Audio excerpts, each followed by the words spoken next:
Their office fax machine ran for 2 straight days until it jammed, choked on its own ink, and had to be switched off just to make it stop. This one's straight from Reddit, and I'll let the poster tell it. Here's how it went down. My ex and I were deep in a custody fight, the kind where every old conversation gets weaponized. Somewhere along the way, she decided I was hiding money, laundering it even, and told her attorney exactly that. I couldn't afford my own lawyer, so I represented myself. Her attorney, the poster says, wasn't cruel exactly, but he talked to me like I barely deserved a response. Then the letter came. He wanted an updated income statement and 3 full years of financial records, a list long enough to make my stomach drop. Here's the problem. I was running a communications startup on fumes, finishing a graduate business degree on loans and scholarships, and counting every dollar. Copies, postage, the drive to his office, that was a week of peanut butter and crackers I didn't have. So I called to explain. He didn't believe a word of it. When I told him this was eating into time I needed for my business, he actually asked me what I did all day, since apparently my paperwork made me look idle. This is the part that still gets me. He topped it off with a threat. Get him those documents, or he'd tell the judge my filings were fraudulent, call the district attorney, and loop in the tax agencies for good measure. Then, almost as an afterthought, he mentioned his office had a fax machine. Just a scanner, copier, fax combo. Nothing special. And that's when it clicked for me. My company happened to offer an online fax service, one of those little side products almost nobody had heard of yet. I asked if he was sure that was how he wanted this delivered. He said of course. So I told him, fine, he'd get everything. And I mean everything. Every receipt I still had, going back years. Gas station slips. A drugstore total 3 feet long. Coupons included. Bank statements. Credit card statements. Every invoice. Every purchase order. The entire accounting ledger. Every balance sheet. Every profit and loss statement I'd ever run. On top of the actual tax filings, I threw in every letter the IRS and the state tax office had ever sent me, including the little inserts explaining my rights as a taxpayer. Because why not? And yeah, it gets worse. I built a black cover page with white lettering, like a title card. Between sections, I dropped separator pages in giant bold caps. Year 1 receipts, year 1 taxes, landscape, biggest font that would fit. All of it merged into a single file north of 150 pages. I sent it through my fax service a few days ahead of deadline.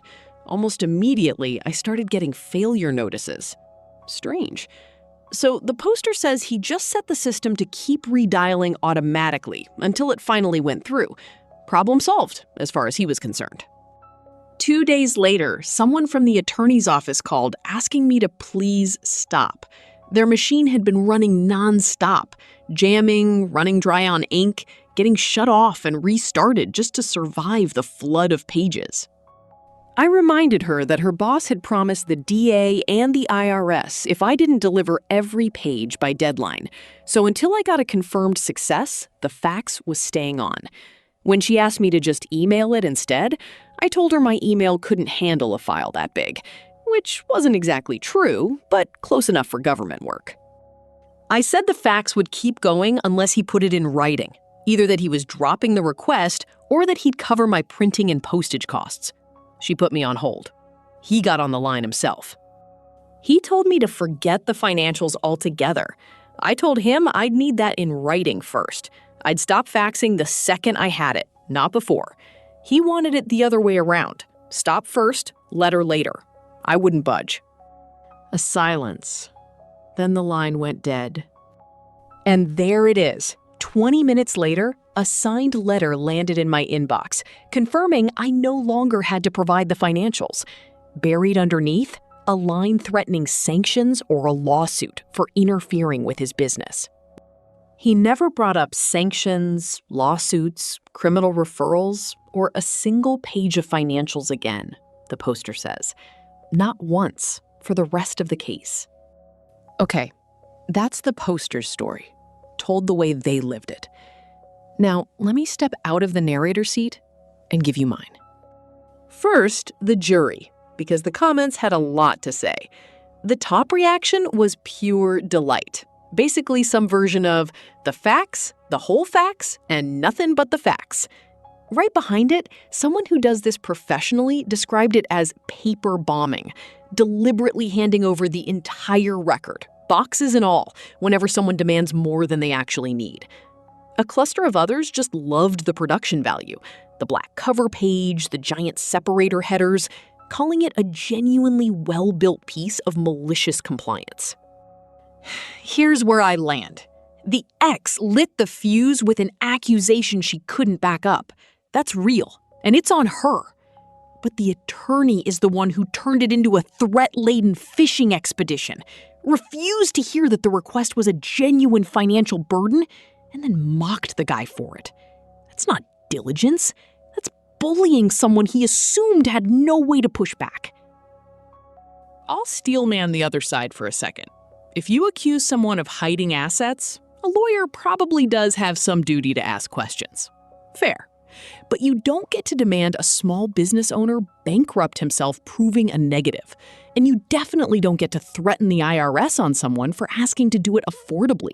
He set those terms. He got exactly what he asked for, to the page. The comments are right there with me on this one. Nobody's defending the lawyer.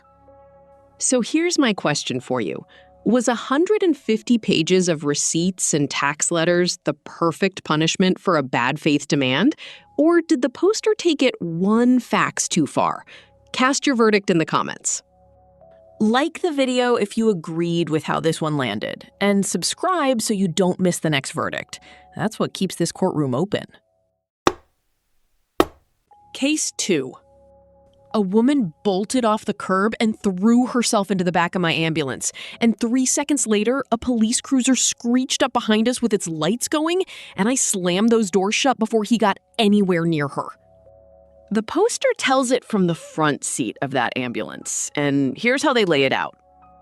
We were headed back from a routine transfer, a few blocks from base, when I spotted her, sitting on the curb at an intersection, arms wrapped around herself, head down low. The poster says something about the way she was folded in on herself, made them tap their partner and flip the lights on. Her head snapped up like she was bracing for a hit. Then she saw the ambulance, and her whole body seemed to loosen. The poster got out, walked over, and that's when they noticed the bruising circling her wrists, the kind of marks that tell their own story before anyone says a word. She didn't want to get up off that concrete, so rather than push her, the poster figured they'd at least get her something better to sit on than the curb. They went to pull the cot out of the rig. Now, the poster explains the mechanics here, and it matters later. These cots are motorized, waist-high, built to glide out on a track and lock into place. There's a release tab you press, and once you do, gravity and momentum take over until it's back under control.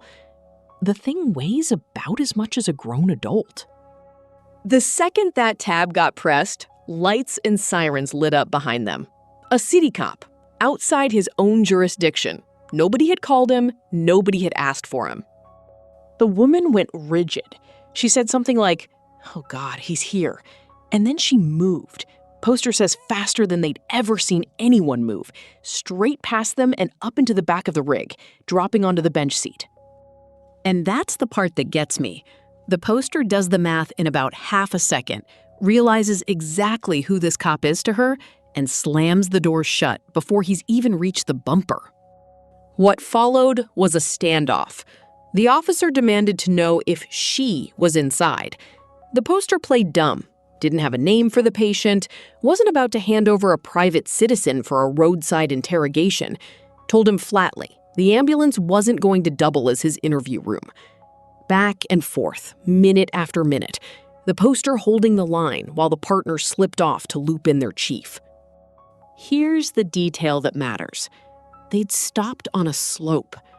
When the release tab got hit, the cot wanted to roll backward on its own, and the poster had shut those doors so fast there'd been no time to shove it back against the stops and lock it down. Backup rolled in, a couple of sheriff's deputies. Emboldened now, the officer got in the poster's face, threatening an obstruction charge if they didn't step aside. So, the poster stepped aside. He grabbed the double doors and pulled. And everything that had been sitting loose behind them, the cot, the cardiac monitor, the jump bag, close to 160 pounds combined, came pouring out and caught him square in the chest. And there it is. He went down flat on his back in the road. One deputy openly laughed. The other crouched next to him and mentioned, almost pleasantly, that the shift captain would be there in 5 minutes, and he might not want to still be standing around when that happened. He got up, glared, and stormed off. The poster says they can't talk much about what happened next since the case hadn't gone to trial yet. The way they put it, everyone already knows how well charges tend to stick to officers. The woman moved out and started over somewhere else. The officer kept his badge, and the poster's been getting pulled over multiple times a week ever since, for what they're pretty sure is nothing but spite. Okay, that's the poster story, told the way they lived it. Stepping out of the narrator seat now, this next part is me. Before I get to my verdict, one clarification the poster added afterward. The woman on that curb was, and still is legally, married to the officer, and he's the one she says put those marks on her wrists. That context reframes the whole standoff. This wasn't a random cop being territorial. This was a man trying to physically get to a woman who just escaped him. Let's see what the jury thought.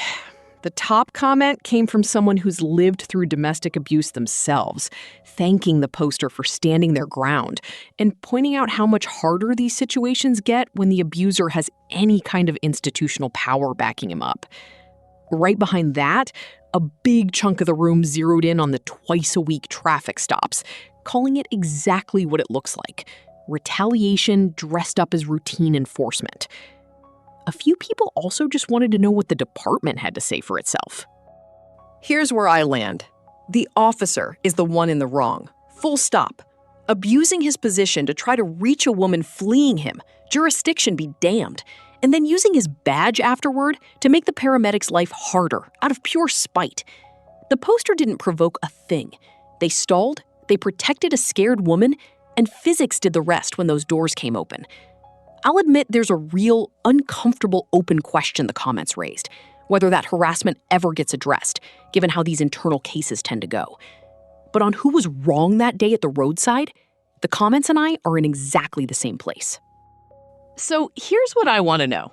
Was slamming those doors and letting 160 pounds of gear settle the score? Or should the poster have done something different in that moment? Cast your verdict in the comments. Case 3. My half-sister showed up to my engagement party in a full white wedding dress, crystals, gold trim, the works, and walked straight into a room full of pirates, Greek gods, and a grown man dressed as Bubbles from the Powerpuff Girls. Here's how she tells it, in her own words, start to finish. My half-sister and I are the same age, 24, born less than a month apart, because our father left my mother for her mother while my mother was still pregnant. You can imagine how that set the tone for the rest of our lives. Her mother never liked mine, and that dislike trickled straight down into how my half-sister treated me. She spent years trying to outdo me at absolutely everything, even though we grew up in more or less the same circumstances. I've got a long list of examples. I'll spare you most of them. So last month, my fiancé and I got engaged. We planned the engagement party as something nice but relaxed. Good dresses, a good restaurant, nothing over the top. Nobody was walking in expecting a formal ballroom moment. Then my cousin texts me a photo, says I need to see it right away. It's a picture of the dress my half-sister is planning to wear to my party. It's a wedding dress. Long, white, strapless, crystals sewn into the bodice, gold accents everywhere. Not nice dress for a party, an actual bridal gown to my engagement party for my wedding that hasn't even happened yet. And yeah, that's the moment it stopped being casual for me too. So I made a decision. I texted almost every guest and told them there'd been a last-minute change. Instead of casual formal, we were now doing a costume party. My mom's side of the family lives for Halloween, so they were thrilled immediately. Then I texted my father and asked him to pass the update along to my half-sister and her mother, knowing exactly how that would go. He forgot, or he left it until it was too late to matter. Same result either way. Saturday comes. Guests start arriving in full costume. A few didn't have time to put something together, so we handed them silly hats and cheap wigs at the door, just so they'd feel included. The room filled up with pirates, superheroes, a Luffy, a Zorro, even a Jesus. My mom and my aunts came as ABBA. My half-sister, her mother, and my father arrive about an hour late. And the moment she steps through that door in her bridal white gown, surrounded by a room full of costumes, you can watch it land on her face. She is not the center of attention. She's the punchline. This is the part that still gets me. My fiancé, dressed head to toe as Bubbles from the Powerpuff Girls, walks right up to her and tells her with a completely straight face that her bride costume looks amazing for something so cheap. She left in tears. Her mother and my father cornered me afterward and told me I was being childish, that I could have just told my half-sister the theme myself instead of relying on my father to pass along one simple message. For what it's worth, my costume was Mojo Jojo. My fiancé was Bubbles. We had a genuinely great night. I didn't think about any of it again until days later. Okay, that's the poster story, told her way. Now here's my verdict. Before I rule, one more thing worth knowing. She came back later and said she's gone fully no contact with that whole side of the family now. Her read on her father, in her own words, was that he'd always been spineless, and she had little love left for him by that point anyway. This wasn't a one-off blow-up. It was the end of a relationship that had been rotting for a long time. Now, the jury, let's see what the comments had to say. The top comment gave the fiancé full credit, calling that line pure petty perfection and saying he's a keeper. Right behind it, a comment argued the father was the actually childish one here. He had one simple message to relay and blamed his daughter for his own failure to do it. And a smaller pocket of commenters pushed back a little, saying some people just can't stand not being the center of attention, hinting the half-sister's meltdown said more about her than about the party switch. Here's where I land. The half-sister crossed a line by wearing an actual bridal gown to someone else's engagement party. That's not dressing nicely. That's a deliberate attempt to hijack the moment. The father is the real disappointment here, though. He had one job, one text to forward, and he chose to let his daughter walk into a room unprepared rather than do it. That's not an accident. That's a pattern. I'll steelman the dissent for a second. Yes, a wedding dress alone doesn't deserve public humiliation in return. But given the years of one-upping behind it and a father who wouldn't even send a text, I understand exactly why she chose to let the moment do the talking instead of a conversation that would have gone nowhere. And the comments are right there with me on that. That's karma served, plain and simple. So tell me, have you ever had someone try to steal your spotlight at your own event? And what did you do about it? Drop your story below. I want to hear it.